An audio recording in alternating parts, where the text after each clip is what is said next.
오늘 말씀 같이 보겠습니다. 오늘 우리에게 주신 말씀은 갈라디아서 5장 22절부터 23절까지의 말씀입니다.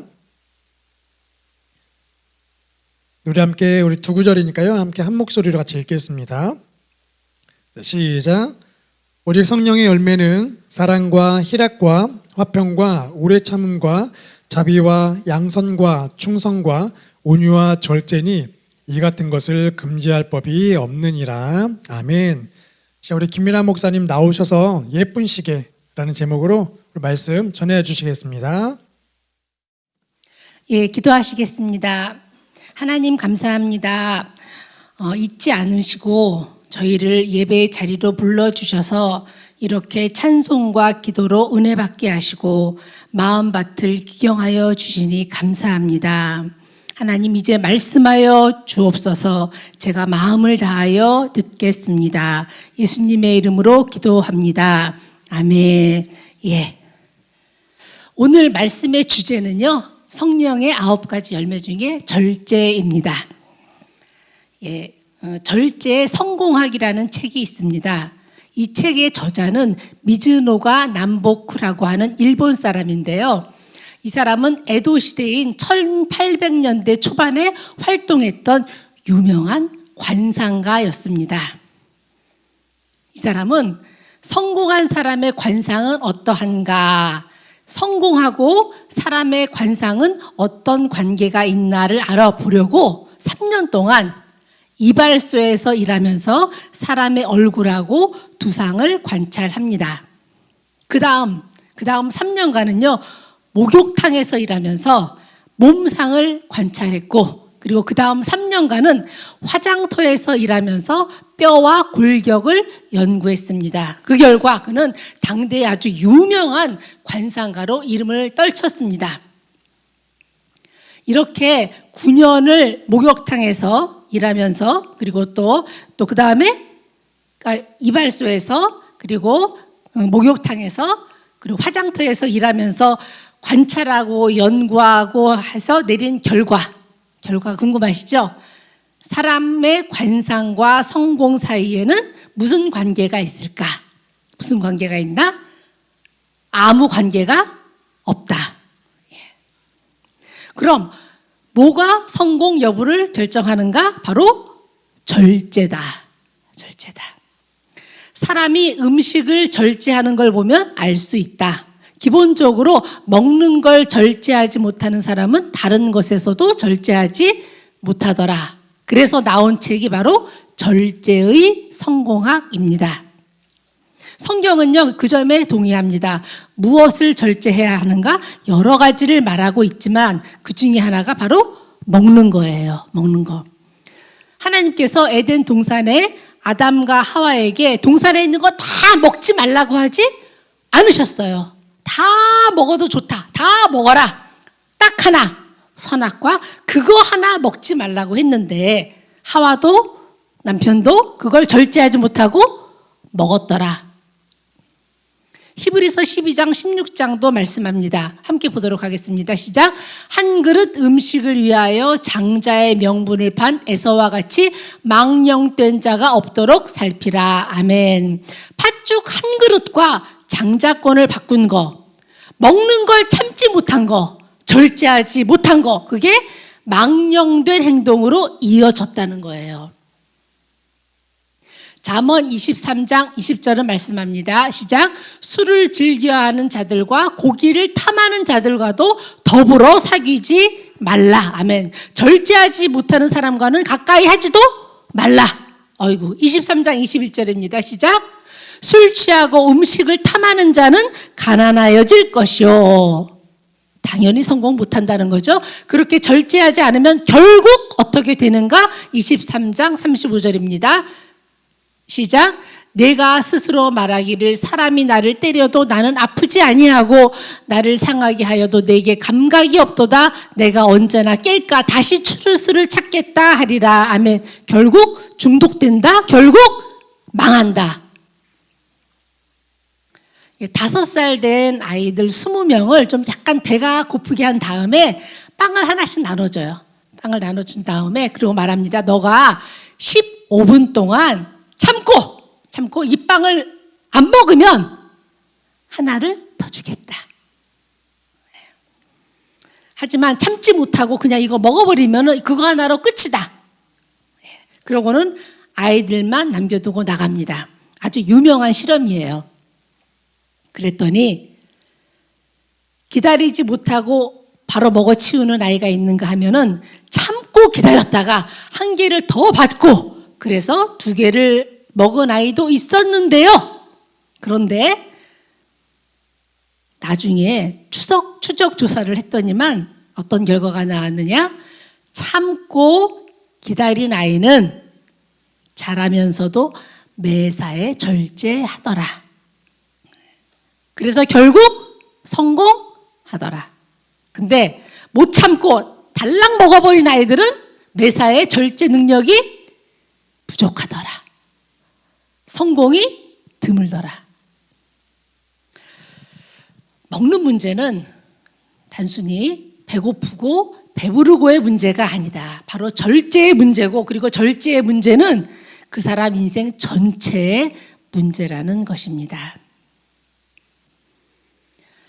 오늘 본문 갈라디아서 5장 22절 23절에는요 성령의 9가지 열매가 나옵니다. 이 9가지가 다 한 뿌리에서 나온 한 열매인데요. 그래도 오늘 성경은 절제를 제일 마지막에 놨어요. 제일 마지막에. 다른 게 다 있어도 마지막 절제가 없으면 마무리가 안 된다. 실패한다. 절제해야 완성된다는 거예요. 절제해야. 절제하지 못하는 사람은 마치 브레이크가 고장난 고급 승용차와 같아서 아무리 다른 게 다 좋아도 소용없다. 아니, 차라리 그 차 없는 게 낫다. 없는 게 낫다. 그것 때문에 망한다는 거예요. 잘 아시다시피 삼손은요, 힘을 은사로 받았습니다. 힘. 그가 가진 힘은요, 정말 열심히 운동하고 노력해서 얻은 게 아니에요. 예. 거저 받은 거예요. 예. 거저 주신 거예요. 얼마나 감사합니까?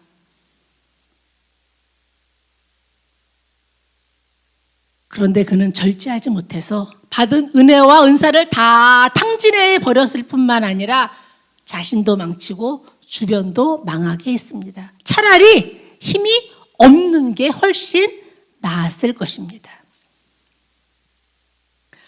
5월 여성 예배의 주제가 영혼의 카페 가꾸기, 그죠? 오늘 2번째 시간으로 예쁜 시계 절제입니다. 절제, 정말 그렇습니다. 모든 아름다움을 진정한 아름다움 되게 하는 것, 모든 은사를 참된 은사 되게 하는 것, 그게 바로 절제입니다. 그런데 이상합니다. 우리 올해 표어 고린도후서 5장 17절은 말씀합니다. 우리 함께 보도록 하겠습니다. 누구든지 그리스도 안에 있으면 새로운 피조물이라. 이전 것은 지났으니 보라 새 것이 되었도다. 아멘. 분명히 성경은 말씀합니다. 그리스도 안에 있는 자, 그는 누구든지 어떠한 사람이든지 이제 새로운 피조물이 되었다. 그런데 나는 왜 여전히 이 모양인가? 여전히 이 모양이에요. 여전히 게으르고 여전히 방탕하고 여전히 절제하지 못하고 여전히 죄가 가득합니다. 이게 새 사람인가요? 새 사람 아니죠. 그죠? 도대체가 나는 왜 이럴까요? 도대체가 나는 아직 새 사람이 안 되었나?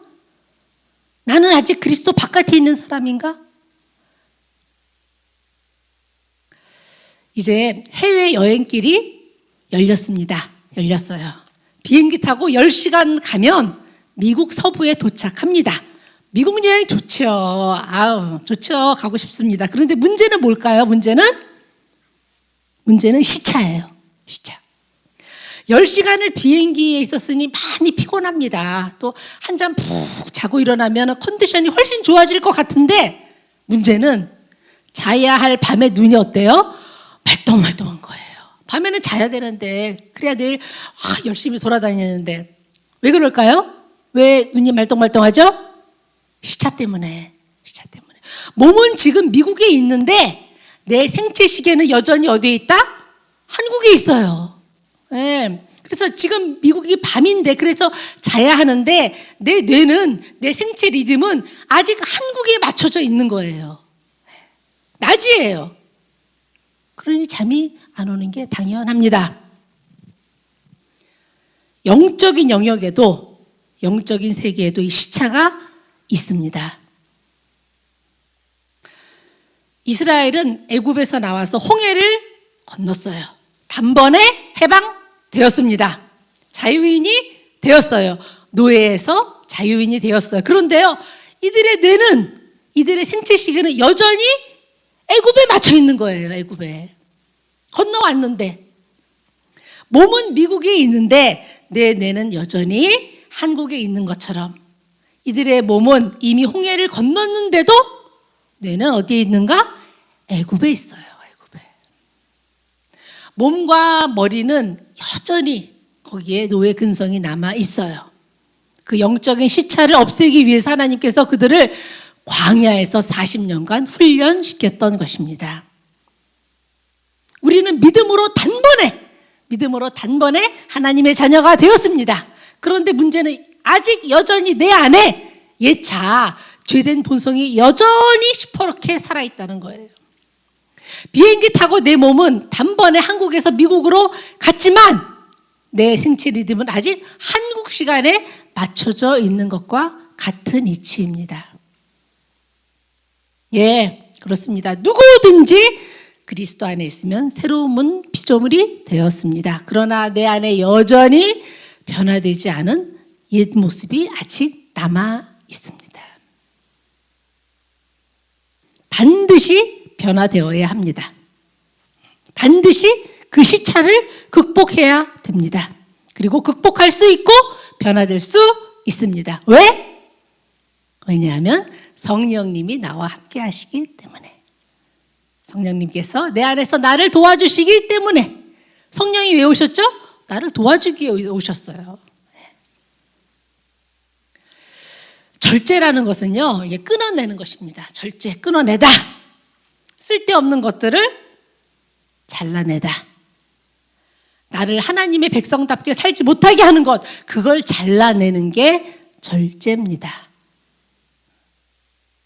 이 미즈노가 나부쿠라는 사람이 식탐의 절제, 먹는 거의 절제를 가장 강조했지만 성경은요, 제일 먼저 절제 그러면 생각에 대한 절제를 강조합니다. 로마서 12장 3절을 함께 보도록 하겠습니다. 시작. 마땅히 생각할 그 이상의 생각을 품지 말라. 다시 말해서 생각할 그 이상의 생각을 잘라내라.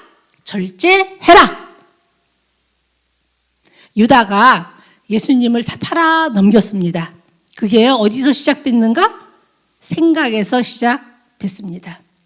마귀가 유다의 마음에 생각을 넣은 거예요. 그게 시작이었습니다. 어떤 생각인가? 예수를 팔려는 생각. 우리 요한복음 13장 2절을 함께 보도록 하겠습니다. 시작.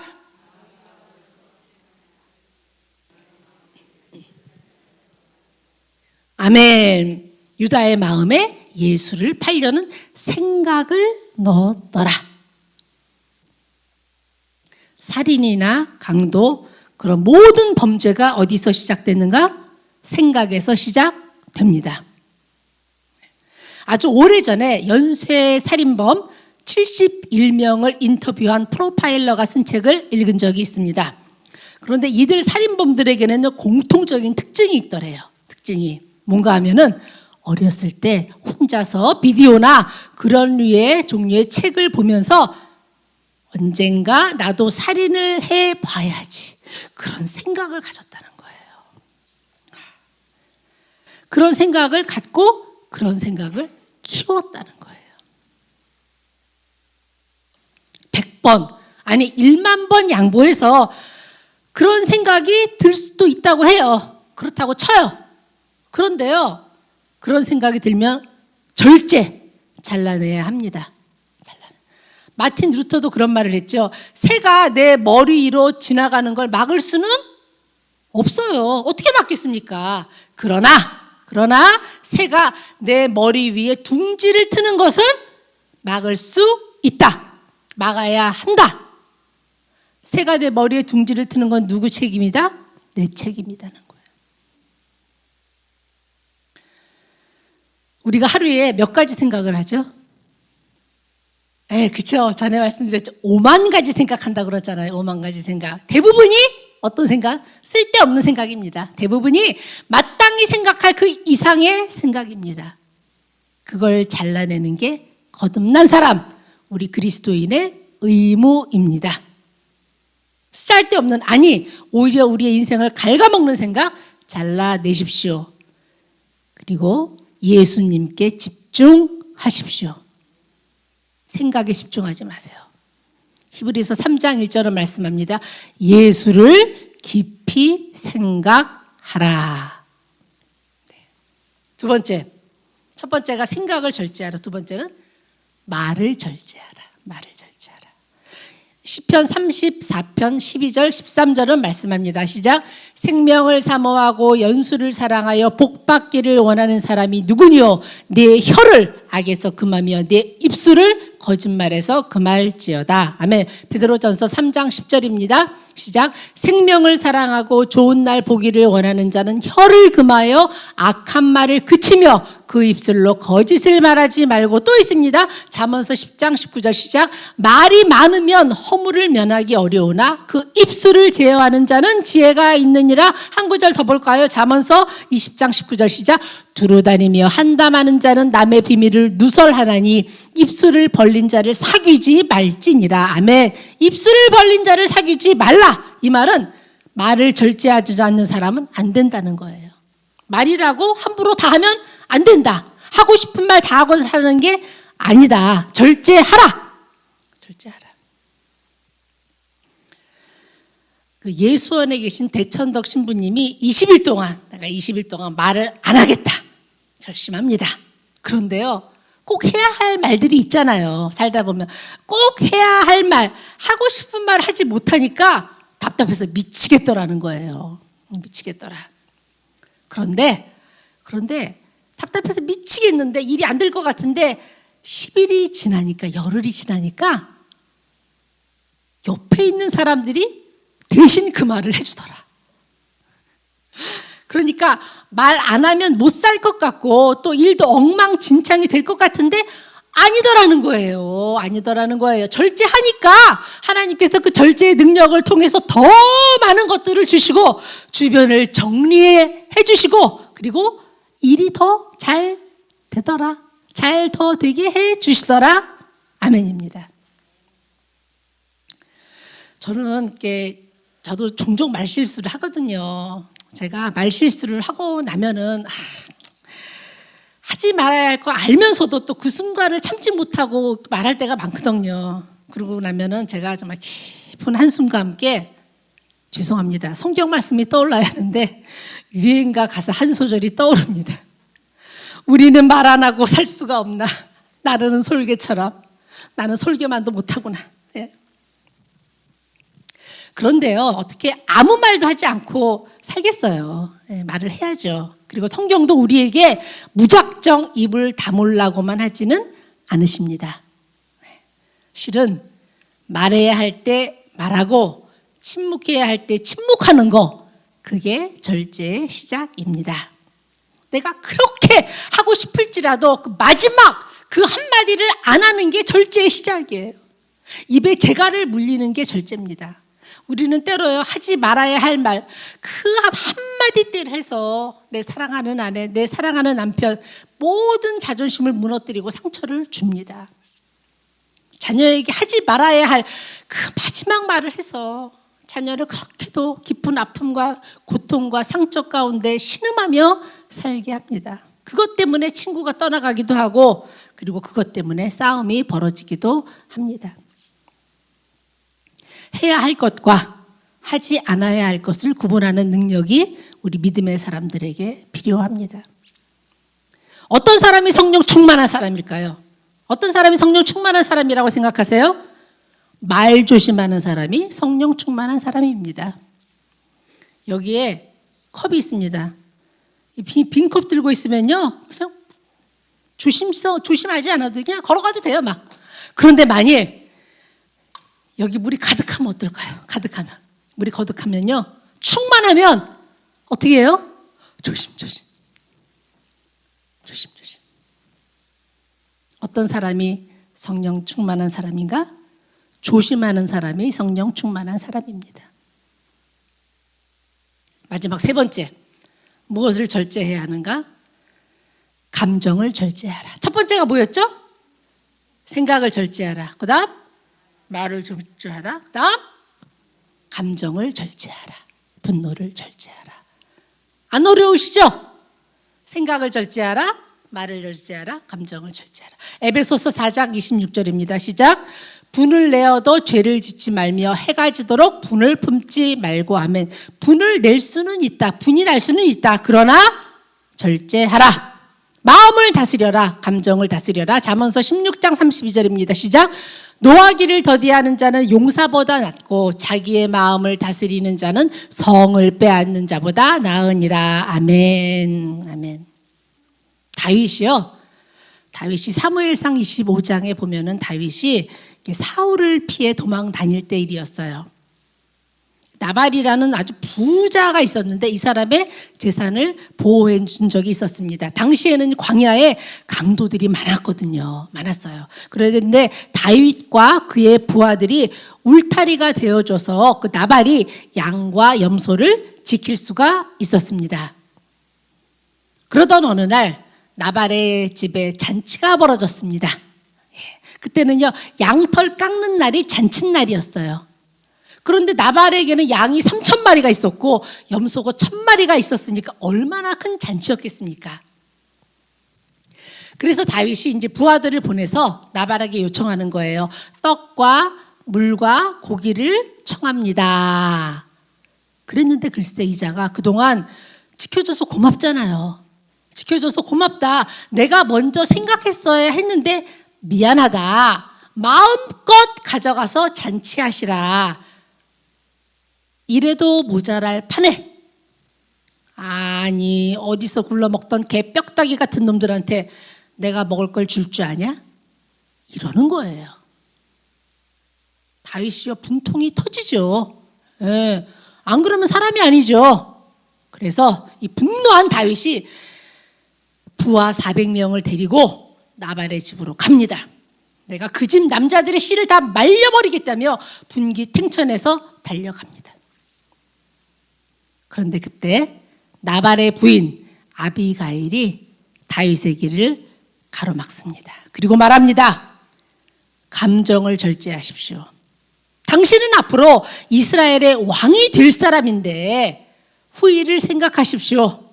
당신이 이렇게 앞장서서 이스라엘 사람들을 죽이고 보복하면 좋을 게 뭐가 있겠습니까? 지금 당장은 보복하고 싶은 마음이 굴뚝 같겠지만 분명히 나중에 이 일을 후회하게 될 겁니다. 그러면서 남편 몰래 준비한 떡과 포도주와 고기를 내어줍니다. 이 아비가일의 말을 듣고요 다윗이 마음을 돌이켜요. 그러면서 네가 오늘 칼부림을 막았다. 그리고 복수의 감정을 절제합니다. 정말 그때 만일 다윗이 그 나발의 집 사람들을 다 죽였으면요 어쩔 뻔했어요. 예, 감정과 분노를 참지 못해서 다 죽였으면 정말 왕으로 다윗의 생애에 정말 큰 오점을 남기는 거죠. 자기 백성을 죽인 사람인데. 예. 그런데 그로부터 열흘 후에 하나님께서 이 나발을 데려가십니다. 내가 다 감정을 폭발시키지 않아도요 하나님이 해결하십니다. 예, 로마서 12장 19절입니다. 시작. 내 사랑하는 자들아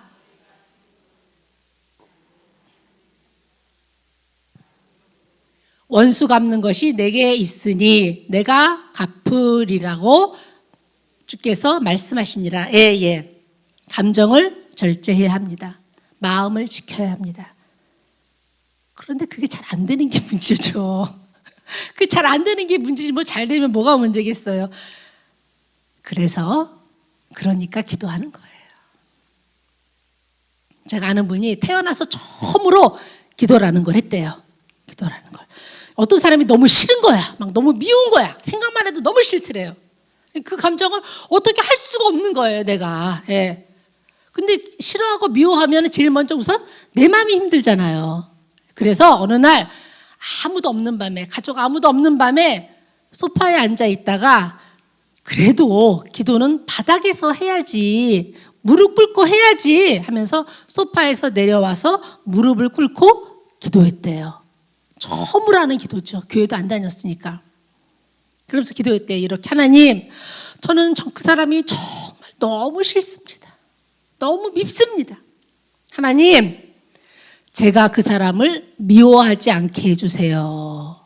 그런데 딱 그 기도를 하자 갑자기 뭔가가 머리끝에서 발끝까지 휙 지나가면서 갑자기 그 미워하는 마음이 싹 사라지더라는 거예요. 이게 뭐지? 처음 경험하는 거니까. 들어본 적도 없고 또 교회도 안 다녔으니까. 나중에야 그게 성령 체험이라는 걸 알았다고 합니다. 근데 이분이 기도한 거는 어떻게 기도했냐면, 하나님, 그 사람을 미워하지 않게 해주세요 했는데, 그런데 그 체험 이후에는요, 아예 미운 사람이 없대요. 왜? 물론 좀 짜증나는 사람은 있다고 그러더라고요. 근데 이상하게도 미운 사람도 없고 누굴 미워하는 마음도 없어졌다는 거예요. 수십 년이 지나기까지. 기도하십시오. 내 감정을 하나님께 올려드리십시오. 감정까지도 주관하시는 하나님께서 내게 감정을 절제할 수 있는 능력도 주실 줄로 믿습니다. 복습하겠습니다. 오늘 말씀의 주제, 절제. 무엇을 절제해야 하는가? 생각을 절제하고, 말을 절제하고, 감정을 절제하라. 쉽지 않습니다. 하지만 우리가 애쓰고 노력하고 구할 때 성령님께서 기꺼이 도와주십니다. 성령님께서 우리와 함께 하시기에 저와 여러분은 힘들지만 쉽지 않지만 할 수 있습니다. 제가 전에 중고등부 학생들을 섬긴 적이 있었어요. 예. 그때 한 친구가 바디빌딩, 아시죠? 바디빌딩이라는 걸 했는데 막 근육 울퉁불퉁 나오는 거. 예, 좀 징그럽긴 한데 약간 그런 걸 하는데 같이 얘기하다가 깜짝 놀란 적이 있습니다. 글쎄, 바디빌딩 대회가 임박하면은요, 물도 안 마신대요. 물도. 제가 물어봤죠. 아니, 왜 물을 왜 안 마셔? 살 안 찌잖아, 물 마셔도. 그랬더니 하는 말, 물이 몸에 들어오면요, 바디빌딩 하는 사람들은 근육이 울퉁불퉁 막 선이 막 보이잖아요. 그 선명성이 떨어진대요. 예, 그래서 소금도 물도 전혀 안 먹는다고 합니다. 아이고 세상에. 육체의 일을 위해서도 그렇게 힘쓰고 애씁니다. 하물며 이생과 내생에 약속이 있고 유익이 되는 경건에 이르게 하는 절제를 위해서 우리가 마음을 다해서 훈련하고 결단해야 할 줄로 믿습니다. 하나님은요, 그런 사람을 쓰셔요. 그런 사람을 쓰시되 선하신 하나님의 선하신 도구로 쓰십니다. 카잘스라고 하는 첼리스트가 있습니다. 카잘스, 이 사람은요, 첼로의 최고 거장이에요. 카잘스. 그래서 제가 마음대로 BC, before 카잘스, AC, before, after 카잘스, 제가 마음대로 이렇게 막 붙였습니다. 이 카잘스의 아버지가 음악가였어요. 근데 무명의 음악가였고, 반면에 엄마는요, 귀족이에요. 귀족. 그것도 아주 부유한 귀족 가문의 사람이었습니다. 그런데 이 명문가 출신인 어머니가 가난한 음악가 아빠 남편을 만나서 결혼을 했고, 그리고 카잘스를 낳은 거예요. 그런데 이 엄마가 결혼하자마자 자기가 가지고 있던 좋은 옷들을 모두 이웃 사람들에게 다 나눠줍니다. 그때 나이가 어렸을 거 아니에요. 예. 그런 예쁜 옷이 얼마나 입고 싶었겠어요. 그런데 그걸 다 포기하고 모두 다른 사람들에게 다 나눠주고 자신은 한평생 값싸고 수수한 옷만 입었습니다. 나중에 아들이 엄청 성공했죠. 이런 카잘스 같은 사람은 없어요. 예. 아들은 엄마에게 말합니다. 엄마, 내가 얼마든지 좋은 옷을 해드릴 수 있습니다. 또 좋은 옷을 좀 입으세요 하자 그 엄마가 이렇게 말합니다. 너는 부자지만 나는 가난한 남자의 아내다. 대단히 부유한 명문과 귀족 출신, 성공한 자식을 둔 사람, 그녀는 얼마든지 부유하게 살 수 있었습니다. 얼마든지 멋진 옷 입고 뽐내며 살 수 있었어요. 하지만 그는 나는 가난한 남자의 아내다. 나는 거기에 알맞게 살겠다. 나와 우리의 정체성은요, 나는 하나님의 자녀다. 나는 거듭난 사람으로서, 나는 그리스도인으로서, 나는 하나님의 자녀로서 그에 걸맞게 생각을 절제하겠다. 말을 절제하겠다. 감정을 절제하겠다. 그렇게 절제하며 살겠다. 그렇게 마음을 지키며 절제하며 살아갈 때 나도 살고 내 자녀도 살고 내 이웃도 살고 내 이웃도 살고 내 삶을 통해서 하나님께서 영광 받아 주실 줄로 믿습니다. 오늘 이 시간 우리의 입술의 고백과 결단 위에 하나님께서 은혜와 능력으로 함께하여 주시기를 원하고 바랍니다.